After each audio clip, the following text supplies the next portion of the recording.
Welcome to the Lead and Succeed podcast. I'm Jimmy Glenos, your work-life performance coach. This podcast is dedicated to anyone and everyone who wants to get a little more out of work and a lot more out of life to achieve peak performance. As your coach, I am ready to stand toe-to-toe to meet you where you are and guide you to higher energy, balanced emotions, and limitless fulfillment. Let's get things started.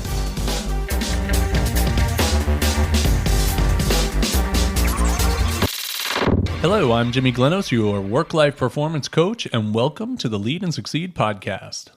Today, we're going to take a departure because I am about to launch a brand new podcast. We're calling it Unlock the Shortcut.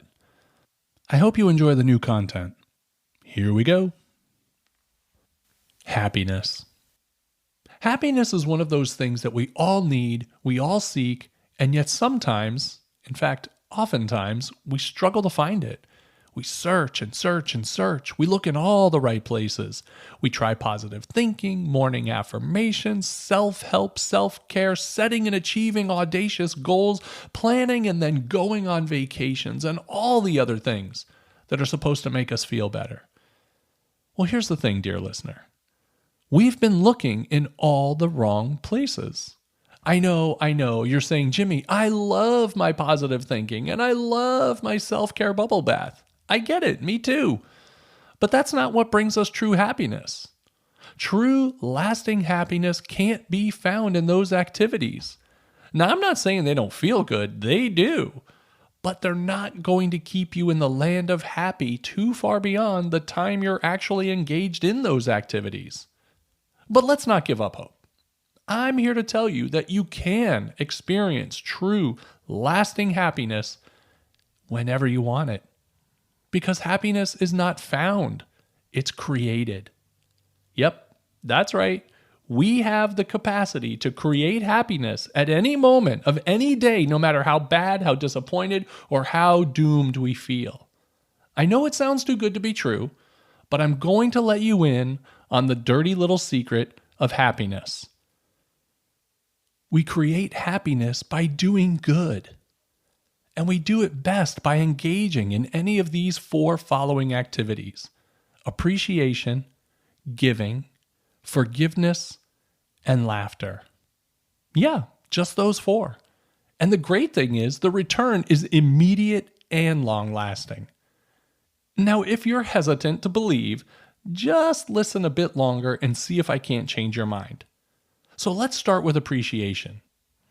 Appreciation of others is one of those miracle activities that is so counterintuitive, we rarely take advantage of its power. You see, appreciation is just like gratitude, and they both have the same effect. I like to use the word appreciation because it has a bit more action behind it. While gratitude is something we usually do in a daily journal with ourselves, we rarely do gratitude with another person. And while gratitude has a pretty strong effect on our level of happiness, appreciation goes one step further because it engages the other person. Here's a good practice you can form into a habit. Next time you're thinking about someone, write down their name and write what you're grateful for. Then, either pick up the phone, write a letter, or send a card to them letting them know that you were thinking of them. And remember to include what it is that you appreciate about them. Side note, you might want to have a box of tissues around if you engage in a verbal or even a virtual exchange.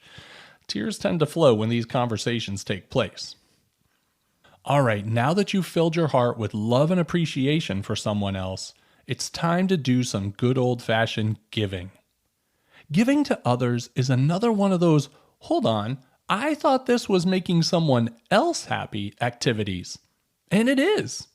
And it's really interesting to see how much we get back from giving back. You know the old saying, it's better to give than receive? Well, it's true. A recent study conducted by Carolyn Schwartz involving 137 multiple sclerosis patients were to receive phone calls providing emotional support. That is wonderful, and the patient's well-being did improve from those phone calls. The interesting thing that showed up in the study results was that the 5 patients who made those phone calls had the biggest boost in physical health and emotional well-being. That's right, the ones who made the calls had the greatest gains. Giving can come in the form of volunteering time with a nonprofit, working a couple of hours on a crisis hotline, or simply giving someone a compliment. I happen to do all three of these things, but start where you can and watch your own happiness grow. Of course, giving can also come in the form of financial offerings and donations, but that doesn't carry the same weight as taking the time and effort providing physical or emotional assistance in some meaningful way.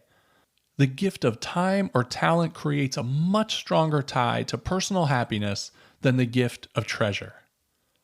So now that you're in the giving mood, let's talk about a different kind of giving: forgiving. Forgiveness is a tough one. Even for the most positive, happy people in the world, forgiveness can seem like a bridge too far. I mean, let's face it, some people are just assholes and never deserve to be forgiven. I get it. But allow me to drop a little psychoscience on you with this one. Research by Krauss and Ellison in 2003 showed that people who forgave others tended to enhance their own psychological well-being. The team also found that adults who forgave unconditionally received even greater levels of satisfaction and relief than those who asked for an apology or some other act of contrition. In fact, unconditional forgiveness does not even need to involve the other person at all. If the idea of facing your offender is just too much to bear, you can simply think about the incident or person that hurt you and then write out the definition of forgiveness that you feel comfortable with.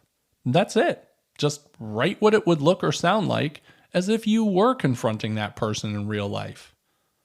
The important thing here is to make this act of forgiveness, whether written or verbal, completely unconditional. You're not condoning the bad behavior of others. You're taking responsibility for your own actions. You're not seeking an apology. You're letting go to find inner peace. And there's a bonus that we often overlook when we do forgive. When we forgive, we take back control. You see, when you hold anger against another person, you give them, or at least that thought, control over your well-being.